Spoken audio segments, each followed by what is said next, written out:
and this is the time where we want to look at and talk about health and wellness. I'm your regular host, Charles Fa Crow Ha. Yes, you will agree with me that the weather has been a little bit funny towards the end of the end of the year. We are in December and we are seeing how the weather is performing. So we're going to be looking at some health and wellness issue, looking at the season in which we find ourselves. I'll start with looking at some respiratory issues. If you observe clearly now, we are in a situation where we have a lot of respiratory issues. Dry cough. The dry air can cause irritation to the throat and lungs, leading to dry cough. We see a lot of dry coughs today. Asthma. Asthma. The cold, dry air can trigger asthma attack in people with pre-existing conditions. Yes. Then bronchitis. The dry air can cause inflammation in the bronchial tubes, leading to bronchitis. So the number one health and wellness issue we will experience this period, respiratory issues. We have mentioned dry cough, asthma. In fact, some persons with allergy now, will see it coming out so much. And of course, bronchitis. That's for respiratory issues. We can also have skin issues. Dry skin. This summertime season can cause a lot of dry skin. So the low humidity can cause dryness and irritation to the skin. We can also have sharp lips. The dry air can cause chapped and cracked lips. Then eczema too is also rampant. The dry air can exacerbate eczema symptoms such as dryness, itching, and of course, inflammation. So respiratory issues, skin issues, even eye issues. Eye issues this period. You see a lot of dry eyes, a lot of itching, So for dry eyes, the low humidity can cause dryness and irritation to the eyes. And our eyes is very, very important. You can also have a lot of itchy eyes now. The dry air can cause itchiness and discomfort in the eyes. Redness. If you observe today, critically, you look at people, the redness of their eyes has increased because of this season. So the dry air can cause redness and inflammation in the eyes. What are other health issues we can observe this period so that we don't fall victim? Fatigue. The cold, dry air can cause fatigue and it make you look so weak, which most of us are experiencing now. Headaches. The dry air can cause headaches and migraine. Yes. Then joint pains. The cold, dry air can cause joint pains and stiffness. So that's why we advise that if you want to take your bath, please, maybe in the evening or in the night, ensure that the water is not too cold, So how do we cope? What are some of the wellness tips in this season, the harmattan season? Stay hydrated. I always encourage that. Stay hydrated. Drink plenty of water to stay hydrated and help your skin and respiratory system. Take a lot of water. I don't mean too much cold water. You can take room temperature water. Use moisturizers. Use moisturizers to keep your skin hydrated and protected. Wear protective clothing. Wear protective clothing such as your scarves and gloves to protect yourself from the cold and the dry air. Stay indoors. Stay indoors during the peak harmattan season to avoid exposure to dry, cold air. At times the temperature is so high. Everywhere is so hot. So you need to also protect yourself. Then you can also use humidifiers.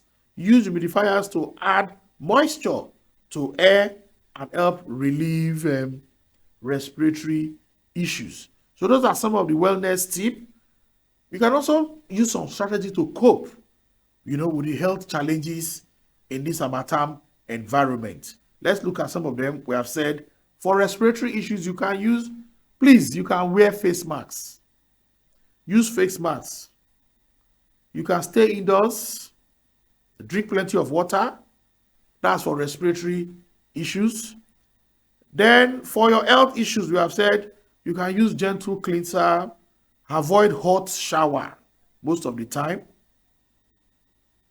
Then wear protective clothing. We have mentioned that. For your eye is very, very important. The health of your eye. Use eye drop to lubricate and protect the eyes. Wear sunglasses when outdoor to protect the eyes from dust and other particles.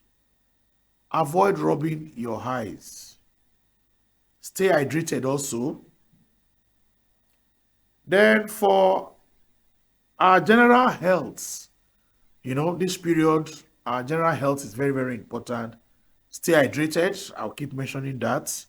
Eat nutritious food. Take a balanced diet. Exercise regularly. Then get enough sleep. I will continue to emphasize that. Get enough sleep.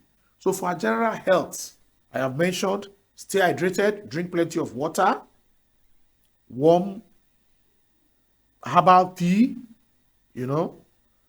eat nutritious food, exercise regularly, then get enough sleep. That's for our general health. For our mental health, I always say it is very, very key because this season we're also experiencing the festive mood where people will want to spend, they just want to celebrate, and maybe the money is not there. That will give us a lot of mental issues when it comes to money and finance. So for mental health, please practice stress reducing technique like deep breathing, to manage your stress and anxiety. Stay connected with your loved ones no matter what. Stay connected with loved ones such as your friends and family to maintain social connection and support. Engage in hobbies. Engage in hobbies such as reading, painting, or to provide a sense of purpose and fulfillment. Call your friends, call your family members. Don't wait for them to call you. Seek professional help when necessary.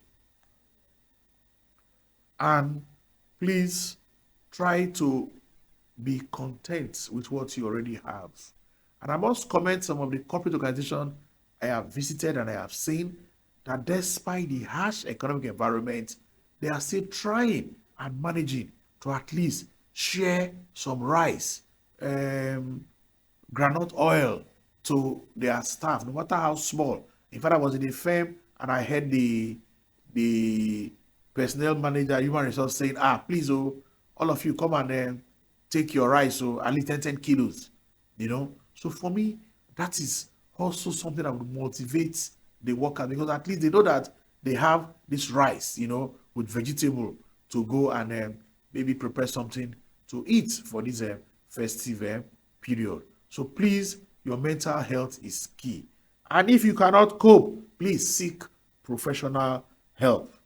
Seek professional help such as your therapy or counseling if experiencing mental health issues such as depression or anxiety.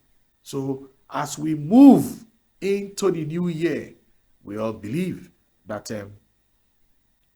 the blessings that will come with it will improve our conditions. But I will just emphasize, your happiness cannot come from external things. It has to be from within. So let us begin to practice that gratitude. Thank God you are alive. There is a purpose while you are here. So let us give meaning and purpose to our lives. Then we will remain healthy and moving to the new year with a lot of great expectations. And I believe that it's going to be a better year for all of us. Celebrate. You are meant to be happy. So let's all continue to. But while we are celebrating, let us do it in moderation. Let us not in that process try to harm our fellow human being, because we need to understand the essence of the celebration. Christmas is for who? What is the purpose? What is the meaning? Holy nights. Let us begin to imbibe all the attitude of the person which we claim to be celebrating for Christmas. If he was here, how are we going to be telling him that we are celebrating for you? We should not do those things he will not approve, because we know he has come as a gift to mankind, and let us make use of that gift for the benefits not only to ourselves but to our fellow human being. So let's celebrate and thank the Almighty God for that opportunity. Let's begin to show gratitude. Thank you.